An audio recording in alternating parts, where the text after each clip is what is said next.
வணக்கம். போஸ்டர்ஸ் ஹெட்கியர்ஸ் வழங்கும் தமிழ்நாடு 360க்கு உங்களை வரவேற்பது நான் சரவணன். தமிழகத்தில் உள்ள அனைத்து மாவட்ட நிகழ்வுகளையும் விரைவாக பார்ப்பதற்கு முன் தலைப்புச் செய்திகளை பார்க்கலாம். குடியரசு தின விழாவையொட்டி கிராம ஊராட்சிகளில் நடைபெற்ற கிராம சபை கூட்டம். கூட்டத்தை புறக்கணித்து போராட்டத்தில் ஈடுபட்ட கிராம மக்கள்.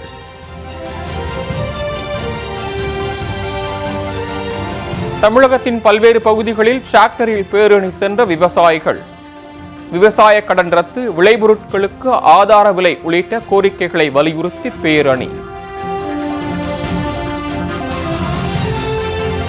கிருஷ்ணகிரி மாவட்டம் தேன்கனிக்கோட்டை அருகே இடிந்து விழும் நிலையில் உள்ள தொகுப்பு வீடுகள். பட்டியலின மக்கள் எந்நேரமும் உயிர் ஆபத்துடன் வாழும் அவலம்.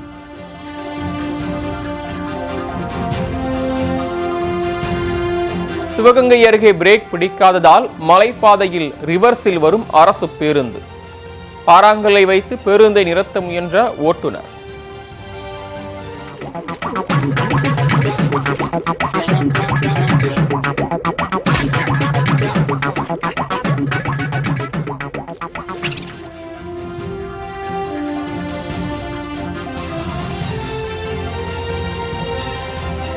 வேலூர் அருகே வாழை, தென்னை, தக்காளி போன்ற பயிர்களை சேதப்படுத்திய காட்டு யானைகள். உரிய இழப்பீடு வழங்க விவசாயிகள் கோரிக்கை.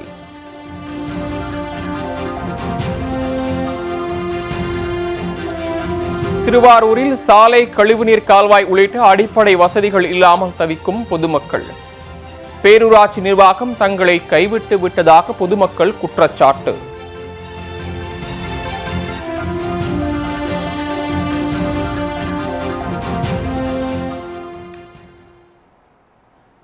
இனி விரிவான செய்திகள். நாட்டின் 76வது குடியரசு தின விழாவையொட்டி தமிழகம் முழுவதும் உள்ள கிராம ஊராட்சிகளில் கிராம சபை கூட்டம் நடைபெற்றது. நெல்லை மாவட்டம் மானூர் ஊராட்சியில் குடியரசு தின விழாவையொட்டி கிராம சபை கூட்டம் நடைபெற்றது. ஊராட்சி மன்ற தலைவர் பராசக்தி தலைமையில் நடைபெற்ற இந்த கூட்டத்தில் நெல்லை மாவட்ட ஆட்சியர் கார்த்திகேயன் சிறப்பு விருந்தினராக கலந்து கொண்டார். இக்கூட்டத்தில் அரசு அதிகாரிகள் கிராம மக்களின் குறைகளை கேட்டறிந்தனர். இதனைத் தொடர்ந்து நடைபெற்ற சமத்துவ விருந்தில் ஆட்சியர் கார்த்திகேயன் கிராம மக்களோடு சேர்ந்து உணவருந்தினார்.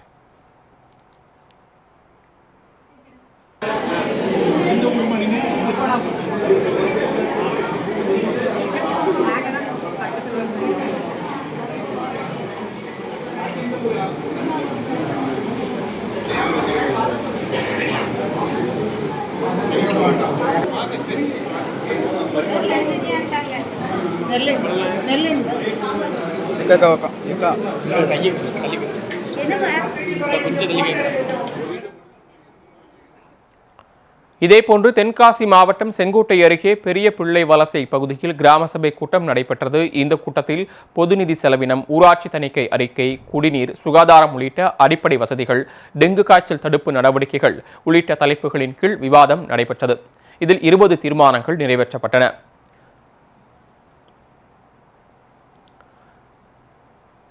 திருச்சி மாவட்டம் ஸ்ரீரங்கம் தொகுதிக்குட்பட்ட புங்கனூர் ஊராட்சி மன்ற அலுவலகத்தில் கிராம சபை கூட்டம் நடைபெற்றது. இந்த கூட்டத்தில் புங்கனூர் ஊராட்சியை மாநகராட்சியுடன் இணைக்க கிராம மக்கள் எதிர்ப்பு தெரிவித்தனர். இதனைத் தொடர்ந்து கிராம சபை கூட்டத்திலிருந்து பாதியில் வெளியேறிய கிராம மக்கள் சாலை மறியல் போராட்டத்தில் ஈடுபட்டனர். ஊராட்சியில் திருச்சிராப்பள்ளி மாநகராட்சியோடு இணைக்க பொதுமக்களால் ஆட்சேபனை தெரிவிக்கப்பட்டது. பொதுமக்கள் கருத்து கேட்பு கூட்டம் நடத்த கோரிக்கை வைக்கப்பட்டது. கிராம சபையில் அங்கீகாரம் கோருதல் ஃபர்ஸ்ட் தீர்மானம். இதேபோன்று நாமக்கல்லில் சமயசங்கிலி ஊராட்சியை பள்ளிப்பாளையம் நகராட்சியுடன் இணைக்க எதிர்ப்பு தெரிவித்து கிராம மக்கள் கிராம சபை கூட்டத்தை புறக்கணித்தனர். ஊராட்சியை நகராட்சியுடன் இணைப்பதால் அரசின் சலுகைகளை பெற முடியாது என கூறி சமயங்கங்கிலியை சேர்ந்த மக்கள் வயலில் இறங்கி போராட்டத்தில் ஈடுபட்டனர். தமிழக அரசு இந்த முடிவை கைவிடவிட்டால் அடையாள அட்டைகளை திரும்ப ஒப்படைக்கும் போராட்டத்தில் ஈடுபடுவோம் என மக்கள் எச்சரிக்கை விடுத்தனர். முக்கியமான பிரதானது முழுக்க விவசாயத்தை நம்பி தான் இருக்கு. இதுதான் கிராமத்தில் நடக்கக்கூடிய விவசாயம்.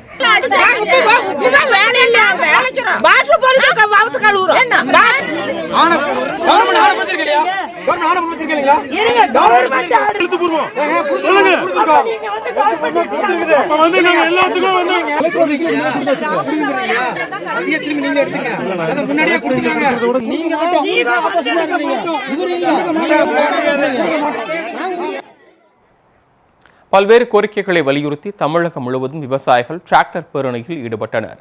விவசாய கடனை தள்ளுபடி செய்வது, விளைபொருட்களுக்கு நியாயமான ஆதார விலை வழங்குவது, நெல்லுக்கு 2 மடங்கு லாபம் தருவது உள்ளிட்ட கோரிக்கைகளை வலியுறுத்தி தமிழகத்தின் பல்வேறு இடங்களில் விவசாயிகள் டிராக்டர் பேரணி நடத்தினர். திருச்சியில் தென்னிந்திய நதிகள் இணைப்பு சங்க தலைவர் ஐயாக்கண்ணு தலைமையில் விவசாயிகள் டிராக்டர் பேரணியில் ஈடுபட்டனர். திருச்சி சுங்கச்சாவடியிலிருந்து 19 டிராக்டர்கள் மற்றும் ஜேசிபி இயந்திரங்களுடன் பேரணியாக வந்த நூற்றுக்கணக்கான விவசாயிகள் போலீசாரால் கைது செய்யப்பட்டனர். இதனால் விவசாயிகள் சாலையில் படுத்துக்கொண்டு மறியலில் ஈடுபட்டனர்.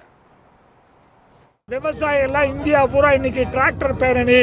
இந்த டிராக்டருக்கு வாங்கின கடன்லாம் தள்ளுபடி பண்ணுறேன்னு சொன்னாங்க, தள்ளுபடியே பண்ணல. அது இல்லாமல் இங்கே நாங்கள் டிபிசிக்கு போனால் லஞ்சம் கேட்குறாங்க. எங்களால் லஞ்சம் கொடுக்க முடியல. லாபகரமான விலையும் இல்லை, ஆனால் எங்கிட்ட லஞ்சமும் கேட்குறாங்க. அதே போல் காவிரிலேருந்து தண்ணியை போர் போட்டு எடுத்துகிட்டு போகிறாங்க, எடுத்துகிட்டு போட்டு வேணாங்களே. ஆனால் தடுப்பணை கட்டி எடுத்துக்கொண்டா தடுப்பணை கட்ட மாட்டேங்கிறாங்க. எங்களுக்கு காட்டு பண்ணி எங்கள் பயிரெல்லாம் அழிக்குது. அந்த காட்டு பண்ணி வனவிலங்கு எடுனா எடுக்க மாட்டேங்கிறாங்க. இதுதான் எங்களுடைய கோரிக்கை. இதேபோன்று திருவள்ளூர் மாவட்டம் பொன்னேரியில் தமிழக விவசாயிகள் ஒருங்கிணைப்பு குழு சார்பில் டிராக்டர் பேரணி நடைபெற்றது. திரு ஆயர்பாடியில் தொடங்கிய டிராக்டர் பேரணி தேரடி, பழைய பேருந்து நிலையம் உள்ளிட்ட முக்கிய வீதிகள் வழியாக சென்று கிருஷ்ணாபுரத்தில் நிறைவு பெற்றது. விவசாய கடன் தள்ளுபடி, விளைபொருட்களுக்கு ஆதார விலை, கல்லிறக்க அனுமதி போன்ற கோரிக்கைகளை வலியுறுத்தி நூற்றுக்கணக்கான விவசாயிகள் பேரணியில் கலந்து கொண்டனர்.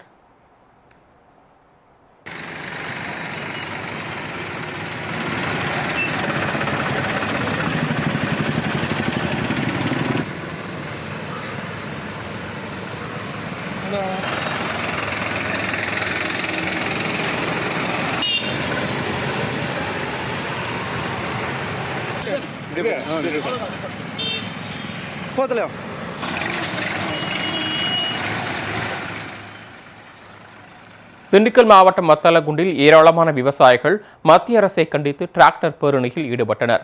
வத்தலகுண்டு சாலையில் தொடங்கிய டிராக்டர் பேரணி சாந்திபுரம் பிரிவில் நிறைவு பெற்றது. விவசாயிகளுடைய பிரச்சனை அதிகமாக இருக்கின்றது. காய்கறி வந்தால் காய்கறி வரும்போது விலை கிடைக்காது, நெல் அறுத்தால் நெல் வரும்போது விலை கிடைக்காது. இப்படிப்பட்ட சூழ்நிலையில் நாங்கள்லாம் இலவச மின்சாரத்தை வச்சு தான் நாங்கள் விவசாயம் பண்ணிக்கிருக்கோம். அந்த இலவச மின்சாரத்தை மத்திய அரசு ரத்து பண்ணுன்ற போது நாங்கள்லாம் உயிரோடு இருந்து பின்னியமே இல்லை. இந்த இலவச மின்சார ரத்து என்பதை கட்டாயம் மேற்று பொறுத்தினால் நாங்கள் விவசாயிகள் எல்லாம் தற்கொலை பண்ணுவதற்கு தயாராக இருக்கின்றோம். இதை மத்திய அரசை வன்மையாக கண்டிக்கிறோம். விருவுடு பகுதியினுடைய விவசாய சங்கத்தின் சார்பாக மற்றும் இந்த பகுதியில் உள்ள விவசாயிகள் அனைவரும் வரக்கூடிய காலத்தில் ஒன்று தரல வேண்டும். இப்படிப்பட்ட போராட்டம். இதேபோன்று கடலூரில் விவசாயிகள் டிராக்டர் பேரணி மற்றும் இருசக்கர வாகன அணிவகுப்பில் ஈடுபட்டனர். ஐக்கிய விவசாயிகள் முன்னணி சார்பில் நடைபெற்ற இப்பேரணியில் நூற்றுக்கணக்கான விவசாயிகள் கலந்து கொண்டு மத்திய அரசுக்கு எதிராக கண்டன முழக்கங்களை எழுப்பினர்.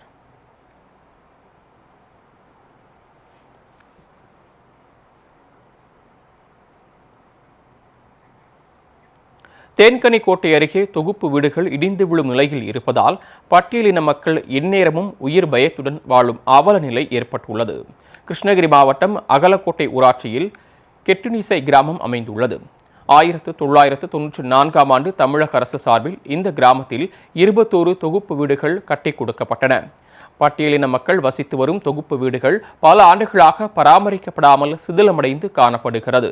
வீடுகளின் சுவர்கள், மேற்கூரை விரிசலுடன் இருப்பதால் இந்நேரமும் உயிர் பயத்துடனேயே வசிக்கும் நிலை ஏற்பட்டுள்ளது.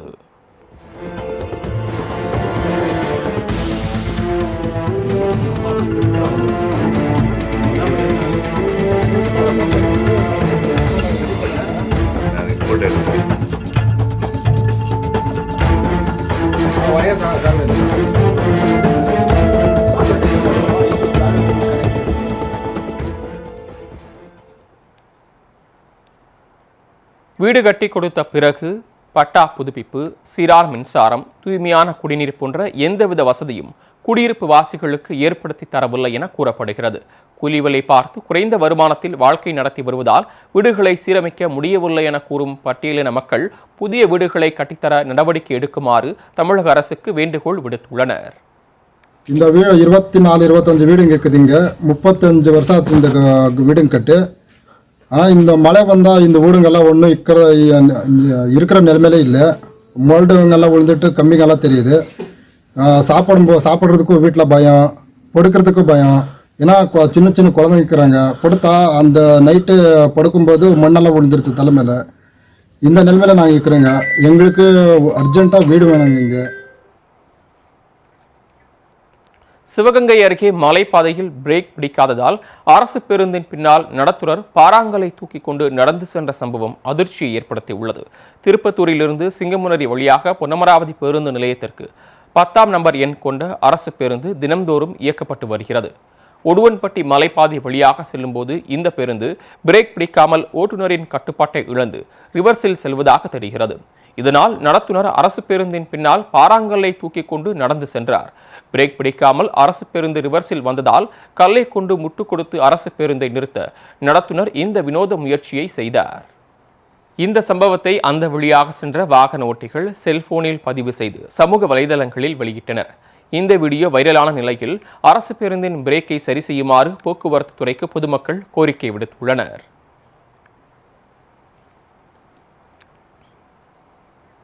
பேரணாம்பட்டு அருகே பயிர்களை காட்டு யானைகள் சேதப்படுத்தி வருவதால் விவசாயிகள் கவலையடைந்துள்ளனர். வேலூர் மாவட்டம் பேரணாம்பட்டு அருகே எருக்கம்பட்டு கிராமம் அமைந்துள்ளது. தமிழக ஆந்திர எல்லையில் அமைந்துள்ள இக்கிராமத்தில் 500க்கும் மேற்பட்ட குடும்பங்கள் விவசாயத்தை நம்பியே வாழ்ந்து வருகின்றன. இந்நிலையில் எருக்கம்பட்டில் ரவி என்பவருக்கு சொந்தமான தோட்டத்திற்குள் புகுந்த காட்டு யானைகள் வாழை மற்றும் தென்னை மரங்களை சேதப்படுத்தின. மேலும் 1 ஏக்கரில் பயிரிடப்பட்டிருந்த தக்காளி செடிகளை காட்டு யானைகள் மிதித்து நாசம் செய்தன. இந்த தகவலை அறிந்த வனத்துறையினர் யானைகள் நடமாட்டம் குறித்து விசாரணை மேற்கொண்டு வருகின்றனர். அறுவடை காலத்தில் காட்டு யானைகள் தொடர்ந்து பயிர்களை சேதப்படுத்தி வருவதாக கூறும் விவசாயிகள் உரிய இழப்பீடு வழங்குமாறு தமிழக அரசுக்கு வேண்டுகோள் விடுத்துள்ளனர். இதுக்கு முன்னாடி அதே போல் நெல் பயிர் எட்டது ஒரு ஏக்கரை இருந்துச்சு. அதுவும் ஃபுல்லாக சேதப்படுத்திட்டு போச்சு. அதுலேருந்து நம்மளுக்கு நஷ்டீடு கம்மியாக தான் கொடுக்குறாங்க. ஒரு 100 ரூபாய் செலவு பண்ணுறாங்க, ஒரு 10 ரூபாய் லெவலுக்கு தான் நம்மளுக்கு காசு வருதே தவிர அந்த 90 ரூபாய் நம்மளுக்கு வரது கிடையாது. இதே போல் தான் நம்மளுக்கு அடிக்கடிக்கு நடந்துருக்குது. இப்போ 3 வருஷமாக நட்டு வச்ச ஒரு தென்னை செடி இப்போ சுத்தமாக ஒன்றுத்துக்கு மேலே போயிடுச்சு. இதனுடைய கஷ்டமெல்லாம் எங்களுக்கு வீணாக தான் போகுது. அதனால் எங்களுக்கு முறையான ஒரு நஷ்டீடு எங்களுக்கு வழங்கணும். அதே போல் இந்த காட்டு ஜீவம் உள்ள வாங்கிறதுக்காக எங்களுக்கு மின்வேலி போட்டு கொடுக்கணும். இதையும் எங்களுக்கு கோரிக்கை. இதெல்லாம் எடுக்கணும்னாக்கா எங்களுக்கு தூக்கு போட்டு நம்ம தீக்குளிச்சு இறந்தத குடும்பத்தோட இறக்குறத தவிர எங்களுக்கு வழி இல்லை சார். அதுக்கான நடவடிக்கை எங்களுக்கு கண்டிப்பாக எடுத்து கொடுக்கணும். கள்ளக்குறிச்சி அருகே சாலை விரிவாக்க பணிக்காக வீடுகள் இடிக்கப்பட்டதால் 50க்கும் மேற்பட்ட குடும்பங்கள் நிற்கதியாக நடுத்தெருவில் நிற்கும் நிலை ஏற்பட்டுள்ளது. கள்ளக்குறிச்சியிலிருந்து திருவண்ணாமலை வரை 186 கோடி ரூபாய் மதிப்பீட்டில் 4 வழிச்சாலை அமைக்கும் பணி நடைபெறுகிறது. இதையொட்டி சாலை விரிவாக்கத்திற்காக கடுவனூர் கிராமத்தில் இருந்து 50க்கும் மேற்பட்ட குடும்பங்கள் அகற்றப்பட்டு வீடுகள் இடிக்கப்பட்டன. இதனால் பொதுமக்கள் வீடுகளை இழந்து குழந்தைகளுடன் நிர்கதியாக நிற்கின்றனர். எனவே மாற்று இடத்தில் வீடுகள் வழங்க ஏற்பாடு செய்து தருமாறு தமிழக அரசுக்கு பாதிக்கப்பட்ட மக்கள் கண்ணீர் மல்க கோரிக்கை விடுத்துள்ளனர். நாங்கள் 40-50 வருஷமாக எங்கள் அப்பா எங்கள் அம்மா எல்லாமே இங்கே தான் குடியிருந்தாங்க. நாங்களும் இப்போ அங்கே தான் இருந்துகிட்டு இருந்தோம். இப்போ இந்த 4 வழிச்சாலை திருவண்ணாமலை டு கள்ளக்குறிச்சி 4 வழிச்சாலை வந்ததுனால வீடெலாம் எடுங்கன்னு சொன்னாங்க ஐயா. எடுங்கன்னு சொன்னதுனால நாங்கள் திரும்ப வீட்டெல்லாம் இடிச்சிட்டோம். எங்களுக்கு இது வரைக்கும் மாற்று ஏற்பாடு இடமும் காட்டல, ஒன்றும் காட்டல. வீடெல்லாம் இடித்ததுனால நாங்கள் பசங்களை ஸ்கூலுக்கு இல்லை, தண்ணி வசதி இல்லை, கரண்ட் வசதி இல்லை, எதுவுமே இல்லாமல் எல்லாமே ரொம்ப கஷ்டப்பட்டுக்கிறோங்க ஐயா. இந்த கவர்மெண்ட் தமிழ்நாடு அரசாங்கம் பார்த்து எங்களுக்கு ஏதாவது மாற்று ஏற்பாடு செய்யணும்னு பணிவன்போட கேட்டுக்கிறோம். ராணிப்பேட்டையில் முறையான கழிவுநீர் கால்வாய் வசதிகள் அமைக்கப்படாததால் நோய் தொற்று பரவும் அபாயம் உருவாகியுள்ளதாக பொதுமக்கள் குற்றம் சாட்டியுள்ளனர். ராணிப்பேட்டை மாவட்டம் திமிரி அருகே நம்பரி கிராமம் அமைந்துள்ளது. இந்த பகுதியில் முறையான கால்வாய் வசதி இல்லாததால் வீடுகளில் இருந்து வெளியேறும் கழிவுநீர் சாலையில் தேங்கியே காணப்படுகிறது. இதனால் சிறுவர்கள் முதல் பெரியவர்கள் வரை அனைவருக்கும் நோய் தொற்று அபாயம் ஏற்படும் என தெரிவிக்கின்றனர் அப்பகுதி மக்கள். இதுகுறித்து பல முறை புகார் அளித்தும் மாவட்ட நிர்வாகம் கண்டுகொள்ளவில்லை என குற்றம் சாட்டும் அப்பகுதி மக்கள் கழிவுநீர் கால்வாயை அமைத்து தருமாறு கோரிக்கை விடுத்துள்ளனர். கழிவுநீர் தண்ணி எல்லாம் இங்கே தான் வருது. நிறைய பிரச்சனையாக இருக்குது. நம்மளால் தாங்க முடியல. அப்பப்போ ஜுரம் வருது, அப்பப்போ சீரியஸ் போய் வர்றோம். இதை பாரு நைனா, நம்மளால் ஃபர்ஸ்டஸ் ஹெட்கியர்ஸ் வழங்கும் தமிழ்நாடு 360யில் அடுத்து வருவது ஊர் நிகழ்வுகளை விரைவாக வழங்கும் உள்ளூர் எக்ஸ்பிரஸ்.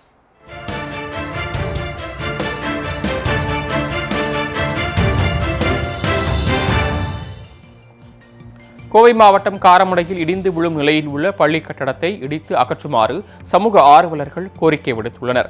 தேக்கம்பட்டி கிராமத்தில் செயல்பட்டு வரும் ஊராட்சி ஒன்றிய நடுநிலைப் பள்ளியில் 100க்கும் மேற்பட்ட மாணவ மாணவிகள் கல்வி பயின்று வருகின்றனர். இப்பள்ளி வளாகத்தில் பல ஆண்டுகளுக்கு முன்பு கட்டப்பட்ட கட்டடம் சேதமடைந்து இடிந்து விழும் நிலையில் உள்ளது. இந்த கட்டடத்தை சுற்றி புதர்கள் மண்டி கிடப்பதால் பாம்பு, தேள் போன்ற விஷ ஜந்துக்களின் அச்சுறுத்தல் இருப்பதால் மாணவர்களும் ஆசிரியர்களும் பீதியடைந்துள்ளனர்.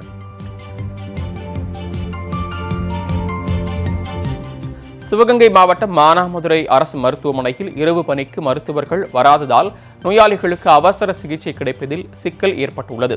மானாமதுரை அரசு மருத்துவமனையில் தினந்தோறும் 500க்கும் மேற்பட்ட நோயாளிகள் வந்து செல்கின்றனர்.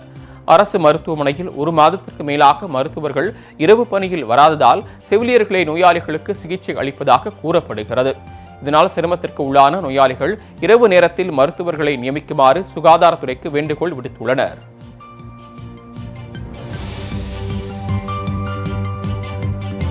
நெல்லை மாவட்டம் நாங்குநேரி அருகே கிணற்றில் விழுந்த பசுமாட்டை தீயணைப்புத் துறையினர் உயிருடன் மீட்டனர். பாப்பான்குளம் கிராமத்தை சேர்ந்த விவசாயி கோபால் கண்ணன் பசு ஒன்றை சந்தையில் வாங்கியுள்ளார்.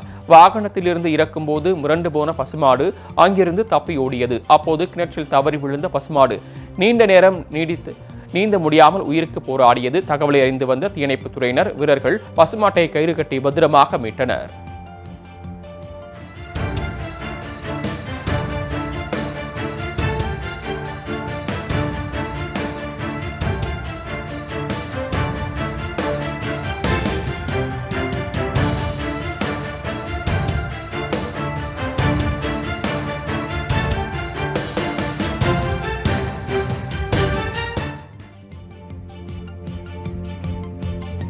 பந்தவாசி அருகே பஞ்சமுக விஸ்வரூப ஆஞ்சநேயர் கோயிலில் மகா கும்பாபிஷேக விழா விமர்சையாக நடைபெற்றது.